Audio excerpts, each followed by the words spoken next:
ঘোষণা চলি আছে ইতিমধ্যে আমি হয়তো অলপমান বহল ভিত্তিত হ'ব সম্পূৰ্ণ গোটেইখিনি নাম ঘোষণা হোৱা নাই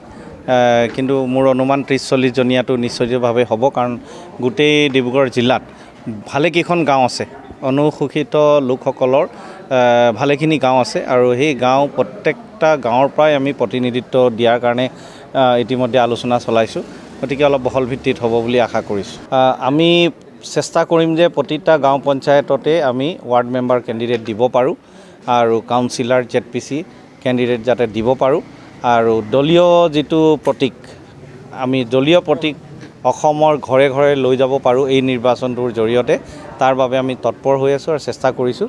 আৰু আমি আশা কৰিছোঁ যে পঞ্চায়ত নিৰ্বাচনত আমাৰ দলীয় সাংগঠনিক ভেটি যথেষ্ট মজবুত হ'ব স্মাৰ্ট মিটাৰটো যথেষ্ট স্মাৰ্ট হৈছে আপুনি জানেই আৰু মানুহৰ পকেটৰ পৰা 2000-3000 মাহে মাহে কাটি লৈ গুচি গৈ আছে ইমানে স্মাৰ্ট হৈছে যে আৰু লৈ তাত যিটো আদানী মোহৰটো চাইটো মোৰ চিন্তা আৰু বাঢ়িছে যে এই যে 2000-3000 টকাটো আমাৰ পকেটৰ পৰা কাটি লৈ গৈছে চৰকাৰে লৈ আকৌ আদানীকে দিছে নেকি কাৰণ এই মোহৰটো যে আদানীৰ লাগি আছে তাত সেইকাৰণে চিন্তা এটাটো হৈছে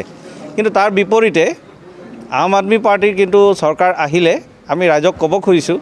300 ইউনিট বিজুলী কিন্তু আম আদমি পাৰ্টিয়ে য'তে চৰকাৰ গঠন কৰিছে তাত বিনামূলীয়াকৈ দিছে ৰাইজক গতিকে অসমতো যেতিয়া চৰকাৰ গঠন হ'ব 300 ইউনিট বিজুলী মানে প্ৰায় 1500-2000 টকা বিজুলী প্ৰতি মাহে ফ্ৰী হ'ব অসমৰ ৰাইজক আম আদমি পাৰ্টি হেতু নিশ্চিতভাৱে দিব পাৰিব মানে কথাটো হ'ল তেখেতে গৈ ঝাৰখণ্ডত গৈ ভাষণ দিয়াৰ আগত অসমত কি কৰিলে হেখাৰ কথা চিন্তা কৰি ল'ব লাগিছিলে বুলি মই ভাবোঁ কাৰণ অসমত এটা NRC হৈ গ'ল কোটি কোটি টকা ব্যয় কৰিলে বৃহৎ কেলেংকাৰী ৰাইজৰ ওচৰত উদঙাই দিলে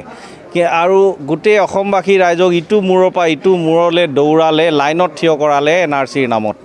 কিন্তু শেষত কি হ'ল তাত 19 লাখতকৈ অধিক লোকৰ নাম নাহিলে আৰু আজিলৈকে চৰকাৰে কৰি সিদ্ধান্ত হ'ল স্পষ্টকৈ একো আমাক কৈ দিয়া নাই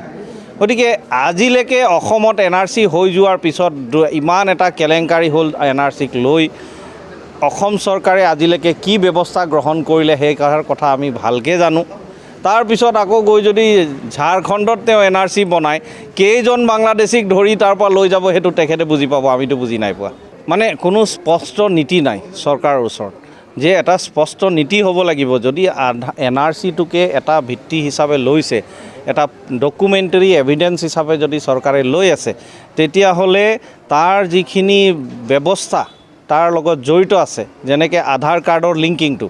সেইটো এটা ব্যৱস্থা গতিকে এই লিংকিংটো স্পষ্টকৈ চৰকাৰে ৰাইজৰ কাৰণে সুবিধা কৰি দিব লাগিছিলে কিন্তু তাতে আধাৰ কাৰ্ডৰ গোটেই প্ৰক্ৰিয়াটোকে সম্পূৰ্ণৰূপে চৰকাৰে বন্ধ কৰি থৈছে গতিকে ৰাইজে ক'ৰ পৰা সকাহ পাব গতিকে চৰকাৰৰ নীতিটোৱে স্পষ্ট নহয় প্ৰথমতে নীতিটো স্পষ্ট হ'ব লাগিব আৰু কাম কৰা সিদ্ধান্তটো স্পষ্ট হ'ব লাগিব তেতিয়া গৈ আমি হয়তো শুদ্ধ NRC কোনোবা দিন পাম কিন্তু আজিৰ দিনততো নাপাম সংগঠনৰ ভেটি তৈয়াৰ কৰা এইটোৱে মূল মন্ত্ৰ আৰু আমাৰ ওচৰত কোনো বেলেগ মন্ত্ৰ নাই সংগঠনৰ ভেটি তৈয়াৰ হোৱাৰ পিছত আম আদমি পাৰ্টিয়ে দিল্লী পাঞ্জাবত যিখিনি ভাল কাম কৰিছে এই ভাল কামৰ প্ৰচাৰটো আমি অসমৰ ৰাইজৰ ঘৰে ঘৰে লৈ যাব পাৰিম আৰু তেতিয়া অসমৰ ৰাইজে নিশ্চিতভাৱে উন্নয়নৰ কাৰণে ৰাজনীতি কৰিব উন্নয়ন চিন্তা কৰি তেওঁলোকে আম আদমি পাৰ্টিটোক আগুৱাই দিব তেখেতে আমাক আশীৰ্বাদ প্ৰদান কৰিছে আগুৱাই যাবলৈ তেখেতে আশীৰ্বাদ দিছে লগতে আমাক এষাৰ কথা স্পষ্ট কৰিছে যে যিখিনি বিৰোধী আছে একগোট হ'ব লাগিব কাৰণ অসমখন বৰ্তমানৰ শাসনত ধাৰত পোত খাই গৈছে গতিকে অসমখনক এই ধাৰৰ পৰা বচাবৰ কাৰণে আৰু যিখিনি অসমৰ ৰাইজৰ ওপৰত অত্যাচাৰ চলি আছে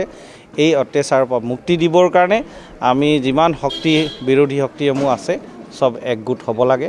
আৰু তেওঁ আশীৰ্বাদ কৰিছে যে আগুৱাই গৈ ৰাইজক যাতে সেৱা কৰিব পাৰোঁ তাৰ বাবে আমাক আশীৰ্বাদ কৰিছে জুবিন গাৰ্গৰ গীতসমূহৰ ওপৰত আধাৰিত গানে কি আনে নামৰ এটা সুন্দৰ অনুষ্ঠান আপোনালোকৰ ওচৰলৈ আহি আছে অতি শীঘ্ৰে অহা 15 আগষ্টৰ পৰা ধেমাজিৰ পৰা প্ৰথম অডিশ্যন আৰম্ভ হ'ব আৰু সেই অডিশ্যনৰ যোগেদি বিভিন্ন কণ্ঠশিল্পীসকলে যিসকলে এই অনুষ্ঠানত যোগদান কৰিব বিচাৰে তেওঁলোকে এই অডিশ্যনৰ যোগেদি আগবাঢ়ি আহক আৰু জুবিন গাৰ্গৰ বহুত ভাল লগা গান আমি সদায় শুনি আহোঁ আৰু আপোনালোকৰ যদি ভাল লগা গান থাকে জুবিন গাৰ্গৰ আপোনালোকে গাই ভাল পায় তেন্তে অডিশ্যনত যোগদান কৰক মোৰ ফালৰ পৰা আন্তৰিক শুভকামনা থাকিল এই সম্পূৰ্ণ অনুষ্ঠানটোলৈ ধন্যবাদ